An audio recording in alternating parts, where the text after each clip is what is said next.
Let's get started. I know we're all in a tight time frame. I'm just going to take a few moments, introduce the speakers. I'm going to say a little bit about the current interest in inequality and offer a few facts about levels and causes, and then turn it over to our panel to talk about the more contested questions about consequences and solutions. So quickly, I'm Janet Gornick, Professor of Political Science and Sociology at the Graduate Center of the City University of New York. My colleagues here need little introduction for the most part. Paul Krugman, obviously well-known economist, columnist, and blogger for the New York Times. Long academic career, many universities, and now moving into, I guess, Paul Krugman 3.0, we're calling it, as he's moving to the City University of New York, the Graduate Center this year. Darren Walker in the middle, president of the Ford Foundation, long and fascinating career spanning law and finance and philanthropy at the Ford Foundation, now overseeing some remarkable and exciting changes at the foundation. And on my far left, Steve Pearlstein, very also renowned economics and business journalist, writer, winner of the 2008 Pulitzer Prize for commentary about the financial crisis.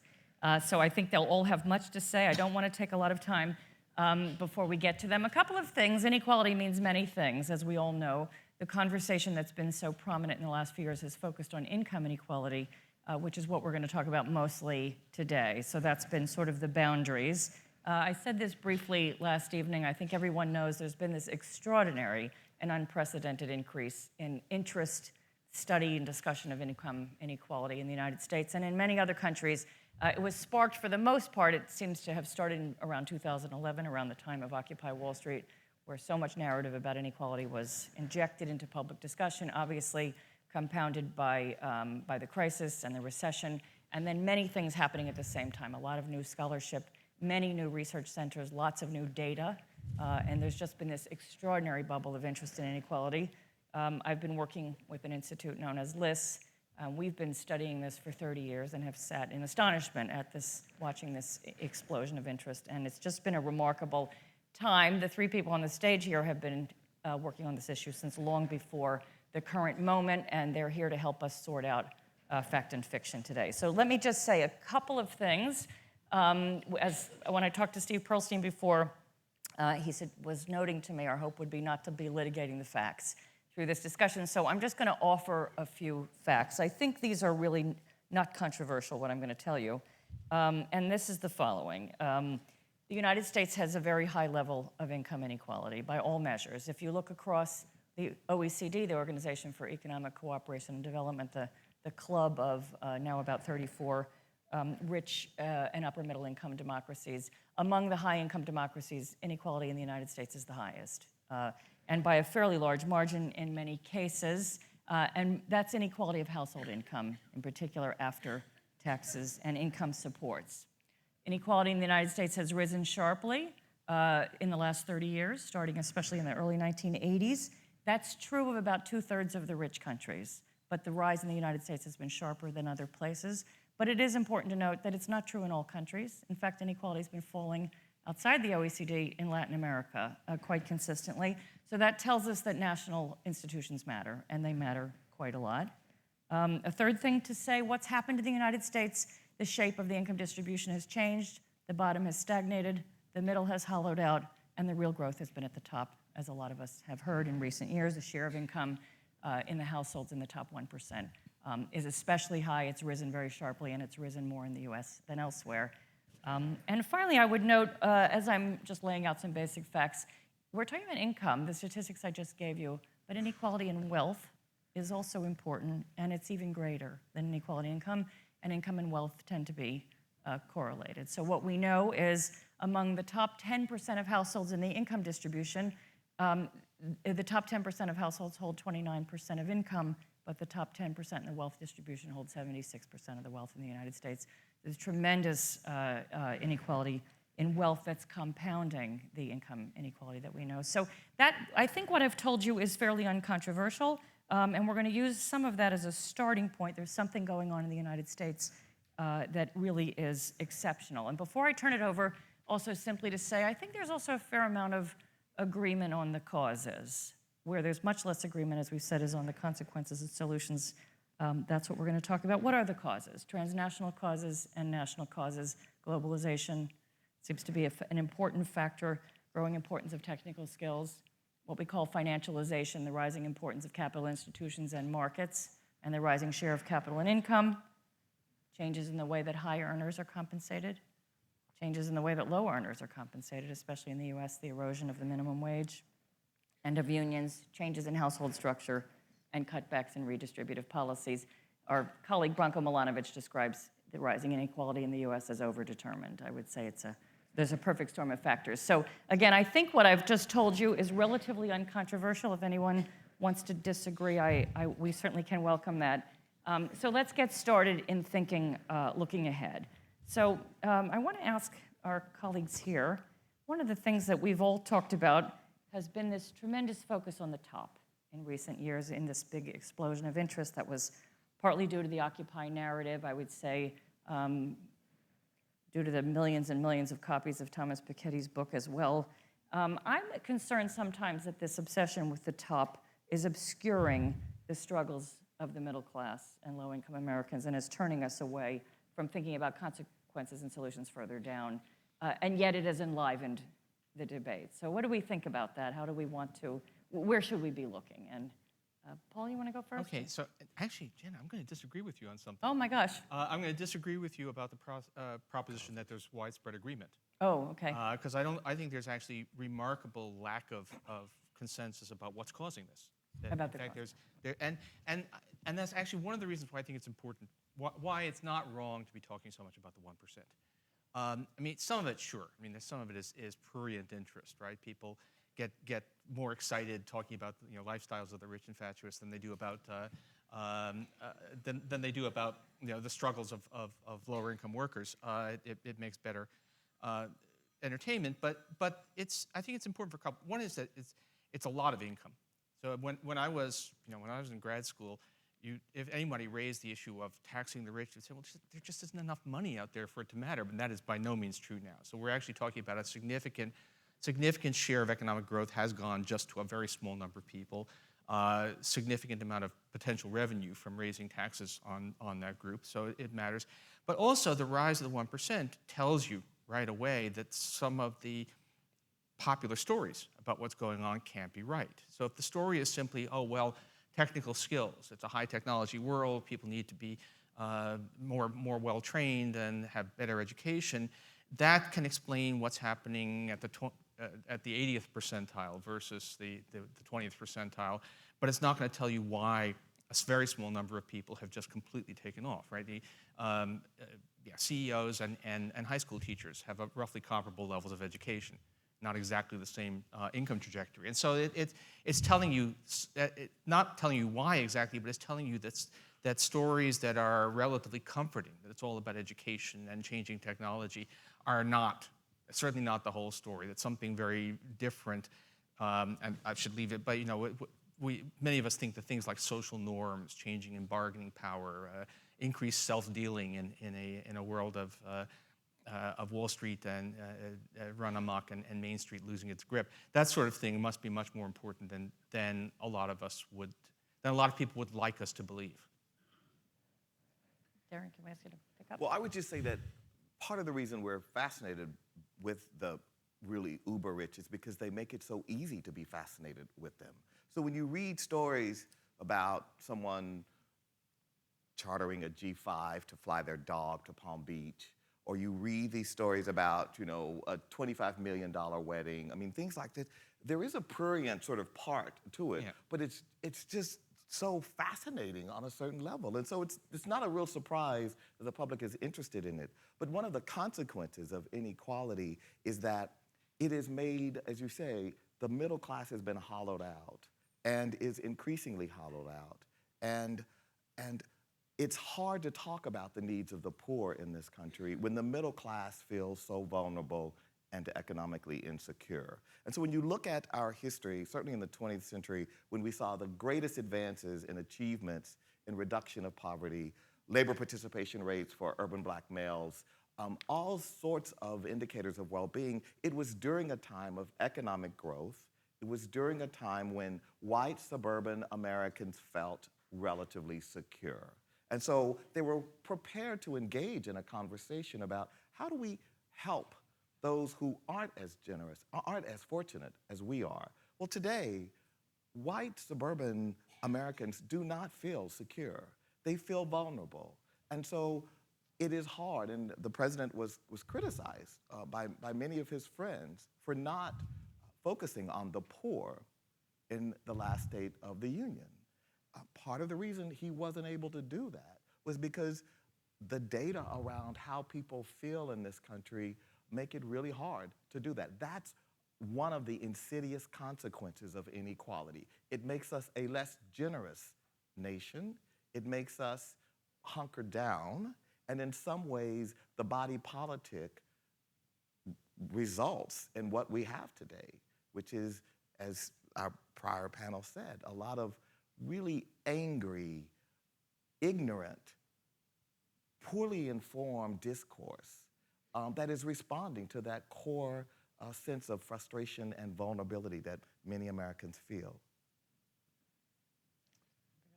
So I've been writing a book about the moral aspects of this, or trying to write a book about it, and because we all get sort of moral about it. Our instincts are moral about it.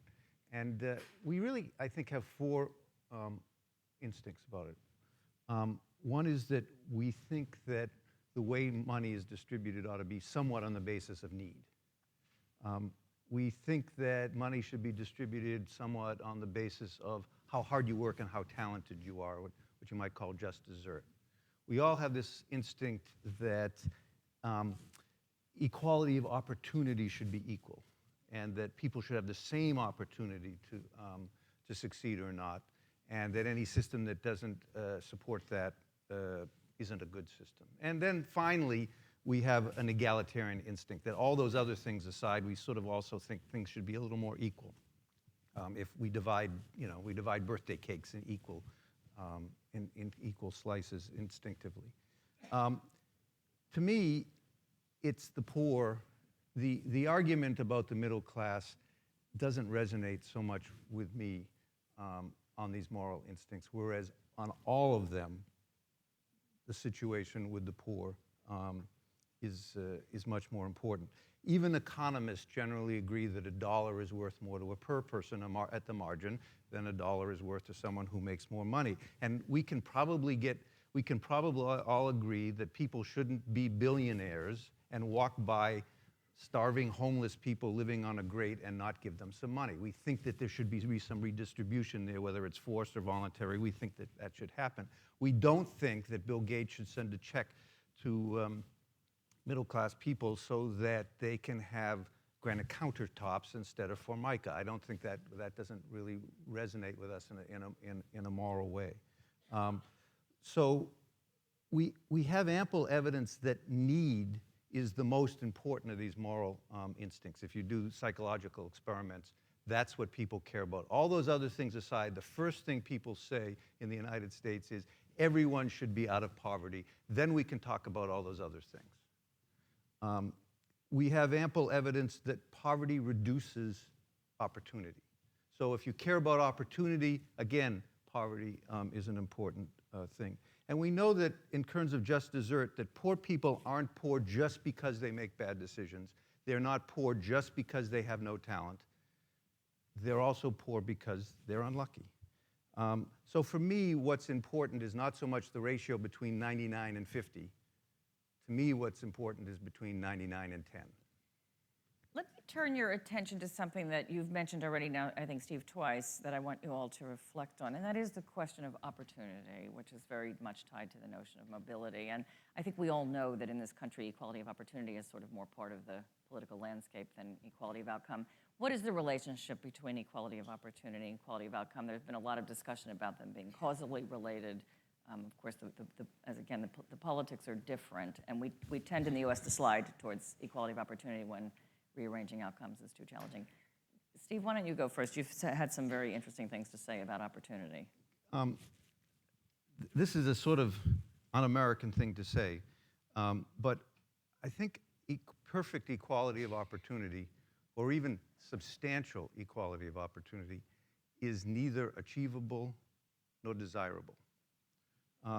It's not achievable because talent is very unevenly distributed. And I'm not just talking about height and the ability to hit a golf ball 350 yards. Intelligence is highly heritable. It's somewhere between 30% and 70%. Good guess, 50% of intelligence is heritable. How important is intelligence to economic success? Well, I don't know, you all live in the world. I bet you think it's pretty important. Character, it turns out, is highly heritable. A lot of recent research on this in terms of all the things that we know go into success: ambition, self-control, appetite for risk, leadership, highly heritable. Equality of opportunity, at least perfect, is not achievable because households and communities, environments also aren't evenly distributed. And I think others, you know all this, but just look at the recent research in terms of the medical and biological research in terms of the brain development in the first year or two of life, and how much that is environmental in terms of the stimulus and in terms of nutrition and those sorts of things. But more importantly, I think we have to think about whether equality of opportunity is really desirable. Because if environment matters, and community environment and household environment matters, and you would try to somehow get rid of all that and put everybody at the same starting line, what you're really saying is you want to reduce the influence of parents on children. And you basically want to break up the family unit. You want to not make it possible for people to want to achieve in the world so they can help their children. And is that really something that we can do? Is it something that we want to do? And it poses a problem. The reason I go through this elaborate thing is not to say that we shouldn't do anything, but there's an instinct, particularly in one side of the political debate, to say we don't care about equality of outcomes in the United States. All we care about is equality of opportunity. And I don't think that that's right. And if in fact we can't do equality of opportunity, then maybe we have to be open to the idea that we may need to manipulate equality of outcomes a little more, because we can't just do it by making equality opportunities equal. But I don't think, Steve, what you're saying is, so the idea of equality of opportunity for me is very meaningful. So I come from a poor background, a single mother. In 1965, a woman walked up on the front of the little shack we lived in, this little shotgun shack in Ames, Texas. And she talked to me about something called Head Start. And that was an intervention that sought to provide poor, rural kids like me an opportunity to get to the starting blocks. And so you're not suggesting I'm not saying we shouldn't try to do it. Intervene. No, first of all, because there are environmental factors that are simply inherited and that are. I'm saying there's a limit to how far we can go on that, and we shouldn't, as America. I'm thinking of this more politically. The right says don't care about outcomes, just care about opportunity. I'm saying you can't just care about opportunity. Right. There's only so far you can go, and you might need to go farther by other means, because opportunity only takes you so far. Correct. So the notion is that you are in some ways acknowledging that there are structural challenges that actually are barriers to outcomes. Yes. Great. I just want, I mean, if I'm tempted to get into, I mean, in many ways I'm sympathetic to what you're saying, Steve, about, even if we had real equality of opportunity, that would still not be an ideal society, and in many ways. But I think my own temptation to start going into thought experiments, I need to fight that back a bit to just talk about, look, let's think about where we are right now, which is, in fact, we have radically unequal opportunity. It's just, and it's tied to the inequality in outcomes. The fact of the matter is, I mean, this is, if you think that a talented poor kid, talented kid from the bottom quarter of the income distribution has anything like the same opportunities as an equally talented kid from the top, from the 1%, you I have don't. no idea what life is like. I don't. And I don't no, think that at all. no, I don't mean you, but I mean in general. And in fact, we have really clear evidence, not just that it's highly unequal, but that in fact, family background, income trumps ability. That based on test scores, if you take someone in 8th grade who's got really good test scores, top quartile test scores, but bottom quartile in terms of the income of the parents, what is that kid's likelihood of completing college versus someone with the reverse? And the answer is, well, the rich, dumb kid is more likely to graduate from college. We have a society in which opportunity is radically denied to people who come from, who made the mistake of choosing the wrong parents. And so that means that we need massive, and it's gotten worse. I guess the other thing to say is that, we're not spring chickens here. When we were young, there were good public universities that were cheap. It was a lot easier. The public school education was less variable, less unclear, less dramatically uneven by the income of the district than it is now, so that we've gone to a situation where the perpetuation of class status across generations is almost certainly getting much worse because those opportunities are denied. Now, the truth is, even if we could have equality of opportunity, or even a lot more equality of opportunity, that's not enough. Now you get into the thought experiments. Imagine a society in which, kind of randomly, 1 person in 100 becomes very rich, 30 people out of 100 end up in dire poverty despite their best efforts, but everybody has an equal chance at that starting line. Is that a society that we want to see? And it's not. And to some extent, that allowing for the other stuff I've said, that's kind of the way we're going. We become, actually, we used to use the treasure of the Sierra Madre economy. There's John Huston gives, the old prospector says, why you make so much money, why you get so rich if you find gold? You're collecting the wages of all the other people who didn't find gold. We've become in that kind of society. If you really, if you actually ask, are the extremely rich people, are they talented, are they smart? Yes, they are, but there's a lot of other talented, smart people who didn't strike it rich. And there's a lot of people who are poor through no fault of their own because stuff went wrong. So that's not an opportunity issue. I think we haven't thought this through, but the first point just to say is where we are now is nothing like the the image we want to have of a society where everybody has an equal chance. It just where everybody has a chance of becoming president, right? Every child can become president if they happen to sort of have been born rich and preferably have the same last name as a previous president. I mean, that's just so Paul, let me ask you to pick up on something about institutions. That our audience may know this. There's been a graph that has been widely seen and sort of popularized in recent years, known as the Gatsby curve, which is somewhat oddly named, simply a scatter plot of rich countries, actually even now middle-income countries, showing that countries that are more unequal are also those with less intergenerational mobility, against what we used to think in the United States, that the inequality of outcome was the price we paid for mobility. What do you think of this? What's the causal story underlying that correlation? Okay, yeah, and I'm not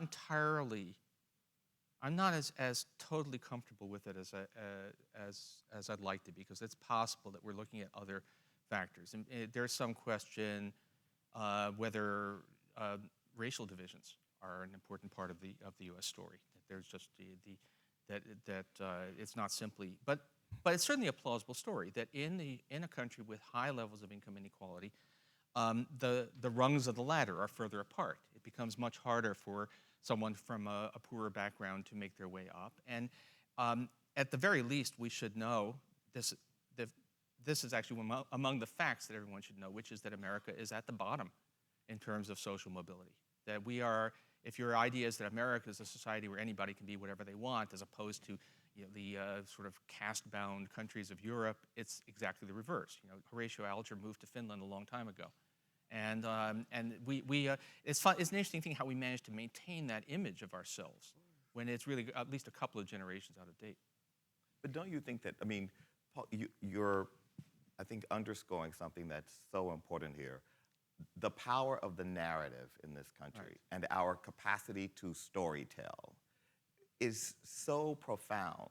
And so the gap between when you poll people and ask them about things like social mobility, what Americans generally say is, we still are a nation of Horatio Algers. and yet the data are so different. And so I think part of what the takeaway for me here is how important it is for us to ground in reality what the consequences are. And I had a situation recently with a university president who came to see me, and she said, "I loved your talk on inequality. It was a great talk. It was so authentic, et cetera." And I said, "Great, thank you. You should talk about inequality. Do you know, there was a time when American university presidents would step out on issues of justice and fairness and equality in our society." And they said, "I'd never be able to give a speech like that. My trustees would have my head. I can't talk about inequality. In fact, I've got a capital campaign to run, and these are the very guys I'm going to be going to for my naming opportunities." And I thought, that's a consequence of inequality. In a democracy, the very institutions we rely on for truth-telling are self-silencing because he can't do the job. He's already given away what university He can't do the job of being a university president because he doesn't want to offend the rich. I'd just like to return to something that Paul said. It's absolutely true that our mobility is actually less than, let's just say, a lot of Scandinavian countries. Or it's not any, I shouldn't say it's not any better than Scandinavian. Here's the other side of that it's not a whole lot worse. And yet those are much more equal countries. And one of I think the things we have to think about, because we all hope and intuit that more equal opportunity will generate more equal outcomes, but also more equal outcomes will generate more equal opportunity. There's a persistence about someone's place in society, and we're all aware of, there's a number of studies that show this. It's very hard to change mobility rates. And we might, again, have to go back to a default position. Well, if we can't change that, we can change the distribution of income. Changing the distribution of opportunity is a lot harder.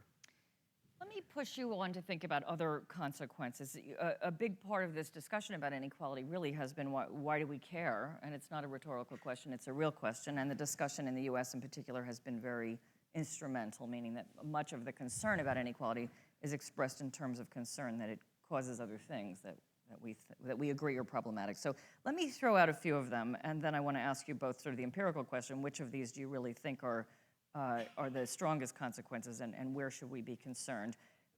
We've talked about opportunity already. I'll lay that aside for a moment. We hear a lot that high and rising inequality harms economic growth. We've certainly heard that from Joe Stiglitz and many others, and Paul, you've talked about that a lot. We've heard that rising inequality harms the middle, and there are many causal stories about that, that the middle is damaged. We've heard that inequality damages public infrastructures because the well-to-do withdraw from public education, from the energy grid, from security, from all kinds of services, and that depletes and in turn hurts the middle class and the poor. We've heard that inequality, moving more into social and political implications, harms social cohesion. There's a lot of discussion about that, including the popular work, the Spirit Level, arguing that it's harmful to everything from health to mortality, criminal practice, and then finally that it's damaging to the democratic process. So that's a laundry list, clearly, that needs to be sort of sorted and compared. Where are your great concerns? Paul, you want to pick up on the growth question? Okay, well, all right. Or not? Yeah, no, fine. So there is this now discussion, which Janet and I have been in multiple conferences on, and it is a question. So I think the way to start is there's a widespread view,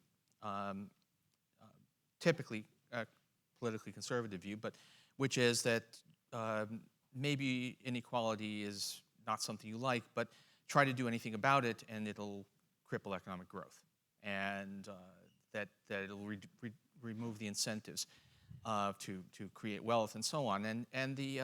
So then the question becomes, well, is that really true? And there must be some incentive effect of higher taxes on higher incomes and more benefits for the poor, but is that the only effect? And you can easily come up with, actually very much tied to our discussion of opportunity, there's a countervailing effect, which is resources. If a society in which children born to less affluent parents can nonetheless afford to go to school, can afford to take chances, can afford to be entrepreneurs because there is enough income, enough support out there to take some risks. is going to make better use of its human resources. And that could go in either direction. And there's a fair, and there are other effects as well. And there are some studies, cross-national studies, that seem to suggest that less inequality, or even actually more redistribution of income, is associated with faster growth, not slower growth. I've been cautious about that, as Janet knows.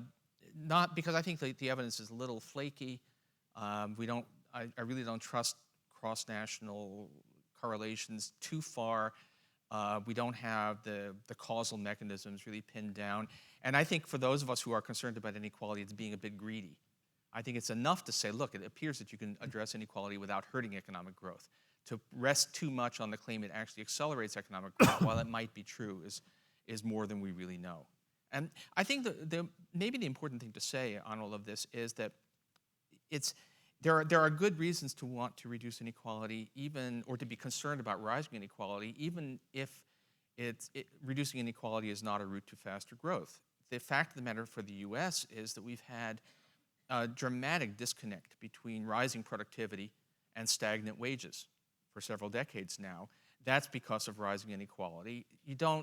That's telling you that inequality has a large cost to workers, even if it isn't slowing the rate of growth of the economy as a whole, because it breaks that connection. So there's lots of reasons to think rising inequality is a bad thing, and I can go on and on, because I'm actually a big believer in some of the issues that we pre-talked about, but maybe I should let the other panelists. I just might add that one of the strongest proponents of the inequality is bad for growth argument is that crazy left-wing organization, the IMF.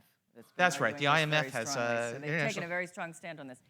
Darren, bunch of French socialists. Anyway, Darren, you've talked a lot about social cohesion. You want to pick up on this question, or any other? Well, other I mean, I think the really insidious thing that inequality does to a democracy and a capitalist system is the degree to which every aspect of our life becomes defined in relation to capital, to money. Value is no longer intrinsic, it's material. And I mean, we can think about the ways this manifests in our lives. I was on a board and a nominating committee meeting, and we were talking about candidates for the board, and there was a significant give or get, and someone's name was mentioned who's not a rich person, but this person's an artist, and this person would bring tremendous value, intrinsic and significant value to the board. And several people said, oh, yes, but two people down from her is this billionaire hedge fund guy, and we really need to go after him. We don't have many slots. And we said, really? I mean, another person like that on the board. And so someone said, yeah, we need to get more people like that on the board. And I thought, so this very important public institution, trusteeship, stewardship, leadership, is going to be defined by a singular metric, how big a check you can write. And the things that you would want on this board, knowledge, passion for the art form, are subordinated to the fact that there's someone who isn't even a collector, but is interested at being at the table because there's a lot of status and prestige associated with it. And so that's the person we went for. And we see those kinds of behaviors replicating across our entire culture. And it's insidious, it's harmful, and we're all going to pay the price for it as a nation. Steve, why do we care? I think the emphasis on social cohesion is exactly the right one. We care because countries that have more social capital have companies that are more productive and workers who are more productive. We care about social capital because it permits there to be less regulation, because people self-regulate, less enforcement, fewer people in prisons, fewer security guards, fewer lawyers. Social capital is important because it's important in a democracy for how well functioning your democracy is and how you can respond to shocks or wars or how much you want to invest in public goods, which we know have, and public services, which have very high payoffs. And here's the bottom line. Societies that have higher social capital are happier.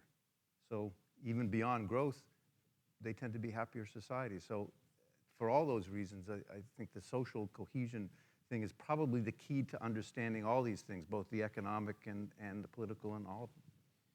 I actually just want to wait. There's something, I'm not sure that I've got this as well articulated as I'd like, but I look at young people I know, students, and all of them have an attitude which is inculcated in them by their teachers, by the institutions, which is, it's all like the classic, you've joined the Marines, and you're standing in this big hall, and they say, look at the man to your left, look at the man to your right. Only one of the three of you is going to make it, right? It's that the whole vision they have of the society they're entering is that it's a desperate race in which they're probably going to fail, and there's a level of anxiety in American society right now, which is at a fundamental level crazy. I mean, we're a rich country. We have enough that nobody should be suffering, and yet we've created a system in which, in fact, many and probably a majority of the people are going to feel that they failed, that they fell by the wayside, and that's going to be reflected in quite concrete ways, and not, among other things, in not being able to afford to give their children the opportunities they should be able to. And that, I think, at some level, it's not just the lack of material goods, it's not entirely, not quite the same thing as lack of social cohesion, but just in general, a society where fear of failure and the feeling of failure is pervasive, which is all tied to this extreme level of inequality that we've now developed. Let me turn your attention to, I feel the pressure of the clock, turn your attention to policy solutions and interventions. So the question I'd like to ask you is, if you had your hands on the levers, you're the king or queen, the monarch for the day, what would you do first? What would you prioritize? And again, I'm going to give you a few options here. Investing in human capital, starting with early childhood education and care, which we've talked about. Intervening in the labor market, pulling up wages at the bottom or trying to tamp down on the top, reforming the income tax code, restructuring income transfer, something else. There are lots of policy levers, and my question to you is, what would you do first? And I'd like you to think about effectiveness and sort of lay aside political feasibility, because the political question will take us down a rabbit hole that we'll never come out of, I think. So assuming that something could be done in the space of the next decade or more, what would you do first? Pre-distribution, redistribution, invest in kids? Paul? Okay. So actually, no, I think actually you want a portfolio. You want to be doing not one thing and then another thing. You want to be doing something simultaneously. So both pre-distribution and redistribution. This is jargon for those of us in this area. Pre-distribution is things like raising the minimum wage, or trying to strengthen the bargaining power of workers, change the market distribution of income. Redistribution is taxes on high incomes and additional benefits. And you want to do these things together. So the classic is, should we be raising the minimum wage, or should we be expanding the earned income tax credit, which in some ways are both trying to raise the wages of workers in the bottom part of the distribution? And the answer is actually those are complementary policies. Just increasing the tax credit is probably a lot of it's going to leak away to employers, and so you want to supplement that with a raise in the minimum wage. But on the other hand, just raising the minimum wage, you want something to encourage hiring, so you want to increase the subsidies as well. So, and I think America achieved a big reduction in inequality in the 1940s. It was really the Great Compression. And that was done by moving on many fronts. It was done by policies that made it easier for workers to organize, so labor's bargaining power increased. It was done through minimum wages. It was done through unemployment benefits and Social Security and programs that helped people at the bottom. And that's the kind of, if you're looking for a perfect solution, something that will make us egalitarian paradise, that's not going to happen. But if you ask, can we do a bunch of things, each of them individually fairly modest, but summing up to a large effect? Yeah, we can do that. And yeah, I mean, politics, I usually, my liberals' vision, as I always talk about, this is what happens during Chelsea's second term. But anyway, Yeah. Darren? So I would say, I think I agree with Paul, but I think just among the interventions, I think the human capital investment we know is the highest payoff. However, we know that that's a long-term investment. And again, one of the consequences of inequality is this short-termism, because we want it and we want it now. We want the returns on our investments now. We want, and we see this if you talk to CEOs of corporations who want to invest over the long haul. All of the incentives work against this. And so as a society, another consequence is that short-termism just washes over our culture and washes through everything we do. And so whether you're parenting a child or you're trying to get policy passed in Washington, I want it now. And you're not going to get the returns on human capital in the short term. That's a long-term investment. And one of the real things that has happened in this country over many years is our capacity to aspire, our capacity to be an aspirational nation, to say, what are we going to do over the next 20 years, seems to have dissipated into a series of transactional short-term needs and short-term payoff and short-term gratification. That is seemingly the culture we are becoming. That's a very different culture than the one we were, and certainly the one that provided me with the mobility escalator. Steve? A lot of what I would have said has been said, but let me just maybe end with this point, which in many ways echoes something that Darren has said previously. One of the things that economists tend to emphasize because they can't measure it is changes in social norms. After World War II, there were two things that were very important in this country. One is that we fought communism. And even the business community in those days, although they may have had just as much power as the business community and corporate executives do today, they wouldn't distribute income as unequally as they do today, because they would be afraid that socialism and communism would take over the United States. Second thing is, we're coming out of World War II when everyone sacrificed together. They served together in the army. Women served together in factories. People, sacrificed in terms of sugar and nylon and all the things that they gave up. And there was a sort of egalitarianism about it. And coming out of that experience, which was actually, in the end, a fairly positive experience, people would have thought the kinds of inequality that we now take for granted as being just socially unacceptable. And we can come up with all sorts of laws, we can come up with all sorts of redistributions, but the most effective thing I think we can do is to let things operate as people want them to operate, but change the norms about what is acceptable. If you do that, then you don't have to intervene in ham-handed ways.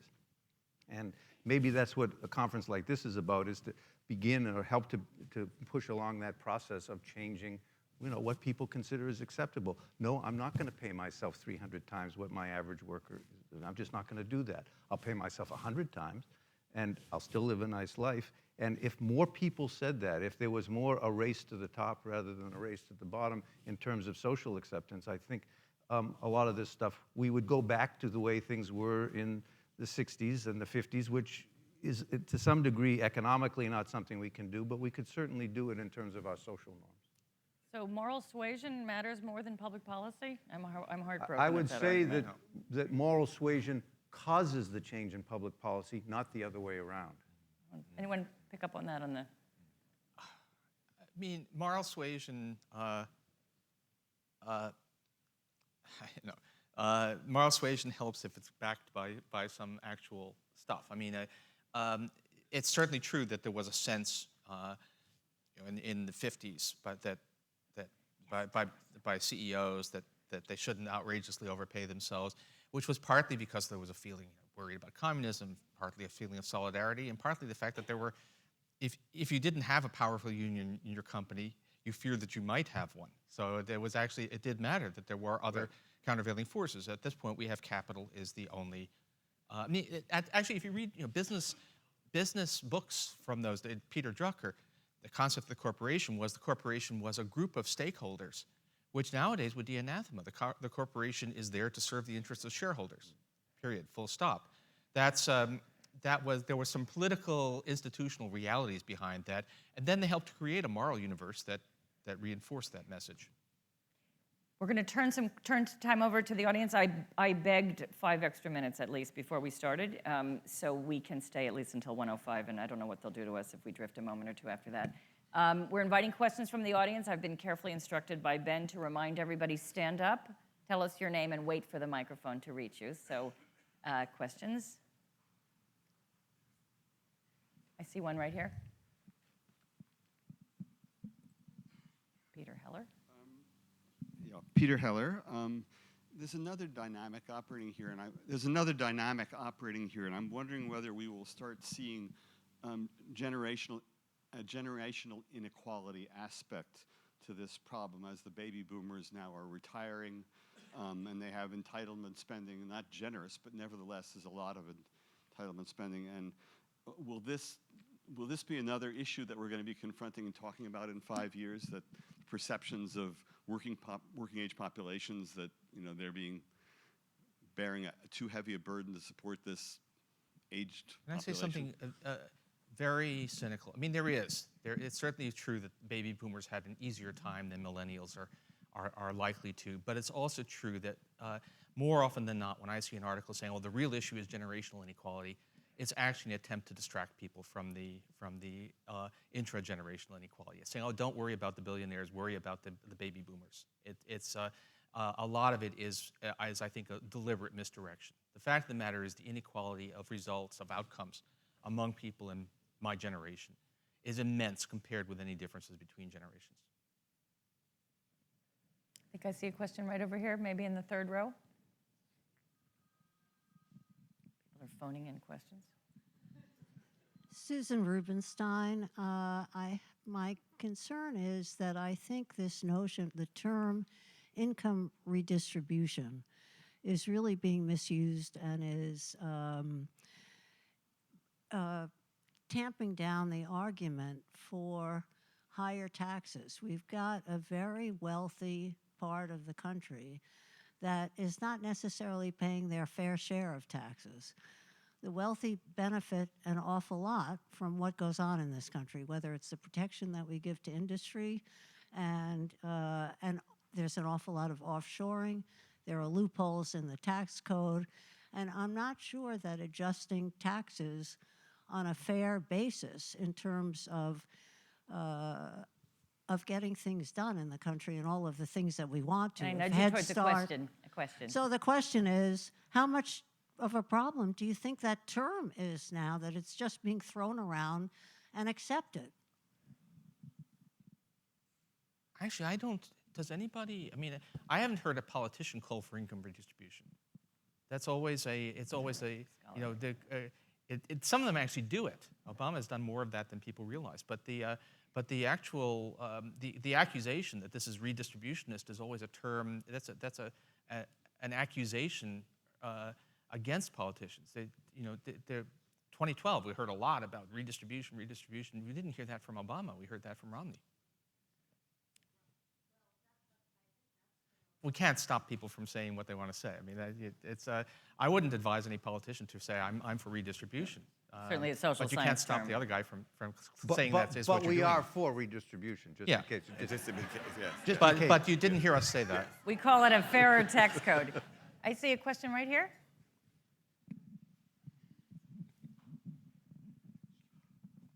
Hi, I'm Rich Melman. I haven't heard any discussion of the technological impact.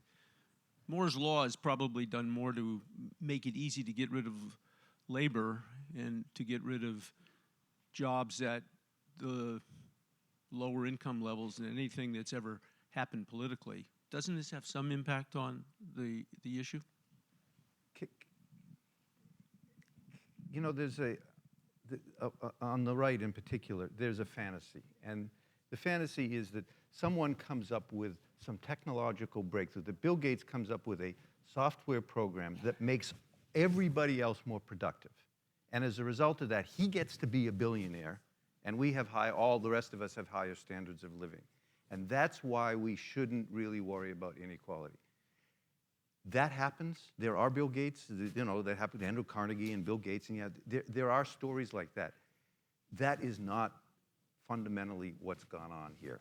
And that is just to sort of retreat to that myth is really dangerous. A lot more has gone on here than just the fact that productivity enhancing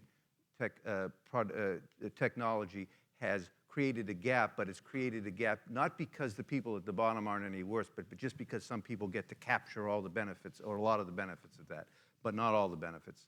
And that's really a small part of this story, it seems to me. Because the bigger part is that there are people at the bottom of the labor force who are harmed by those innovations. It's just not. I mean, the argument that technology is what has driven the increase in inequality. It's a good story. We all know about Moore's law and all of that, and it was for quite a while the default story of economists, but it doesn't actually seem to work. Start to look at the details, and it's not right. If you think that the big gains have gone to people with high technical skills, it ain't so. I mean, the alleged shortage of STEM workers is really very hard to find in the data. And if you actually ask who has really done very, very well in this economy, it's bankers. It's not people with technical skills. The wages for college graduates, new college graduates, have been stagnant for 15 years now. So if you think that it's a big premium for education, it ain't so. So I mean, it's not. Has it contributed for low-skilled workers? That's very unclear. Also, and remember, we've had a big increase. So the point is that it's certainly not for lack of. I mean, we all would love to have a simple story that said it's all about technology, and then how do we cope with that? But it turns out to be much harder to make that story work.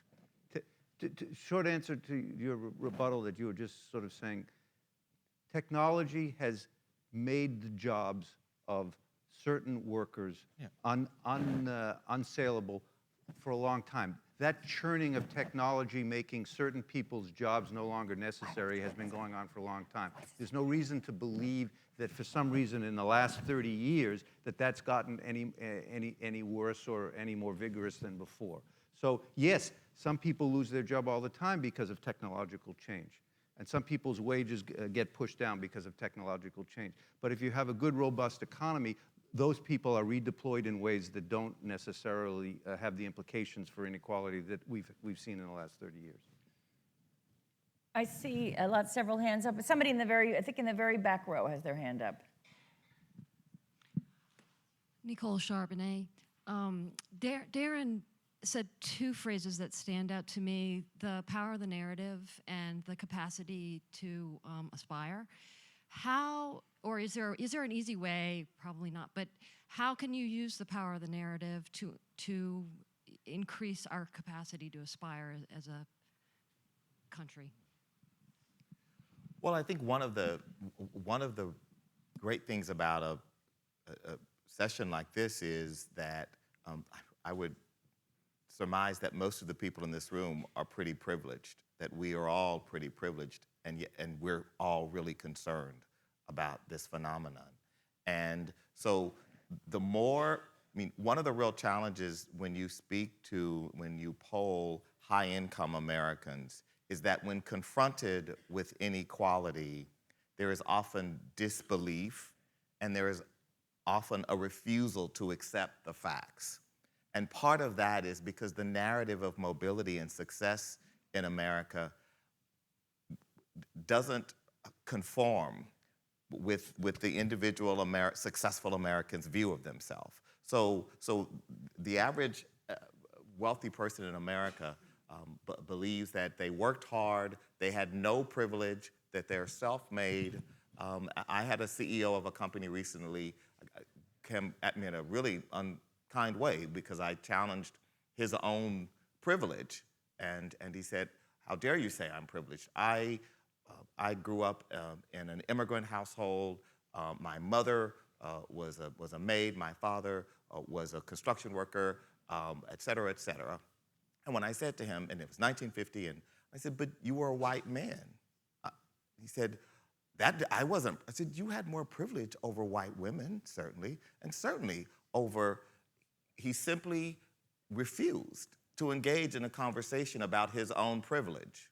And so it's very hard to, when narrative, when your own internal narrative doesn't conform with the reality, it's really hard to build the belief system, the change that we need in this country. Because before we can talk about redistribution, which, yes, I'll talk about redistribution and say it, people have to believe that there are justifiable reasons for redistributing. And it's really hard when people say, I earned it, it's mine, I don't have to give it to anybody else. I'm going to take one last question. I'm getting waved at madly from the wings. Whoever waves their arms the most vigorously wins. It seems to be right here. Hi, my name is Doug Woodham. A couple of panelists have mentioned one potential investment would be in human capital. If you could be monarch for the day, what changes in preschool, K through 12, or higher education would you like to see to help maybe improve outcomes? I just point out one little factoid, that the difference in intellectual capacity as far as we can measure it doesn't change between rich kids and poor kids. The gap doesn't change much after the first grade. So whatever gap there is in educational achievement, or whatever is the proxy for educational achievement, intellectual development, at first grade is the same as in grade 12. I think that is a way of answering your question. If you could focus on the first couple of years of life, which is not investment of human capital, isn't always about teachers. It could be about social workers. It could be about nutrition. It could be about all sorts of things. That probably that's the most important thing that we could do.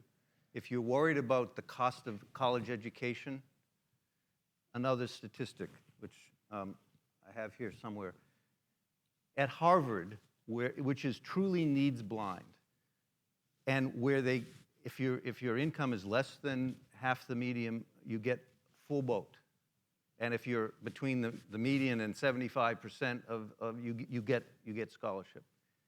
At Harvard, which has taken away the ability to pay as much as anyone could possibly do, 18% of the entering class is from the bottom 60% of the income. So you can't do it then. You got to do it earlier, or because the die is cast. Just to say, anyone who claims to believe in the American dream, who claims to believe in equality of opportunity, if you aren't for universal pre-K, if you aren't for universal childcare, then you're deluding yourself. How can you possibly be against those things if you believe in equality of opportunity? Darren, the last word? They said it very well. Thank you. Thank you, Steve, Darren, Paul. Thank you. Okay.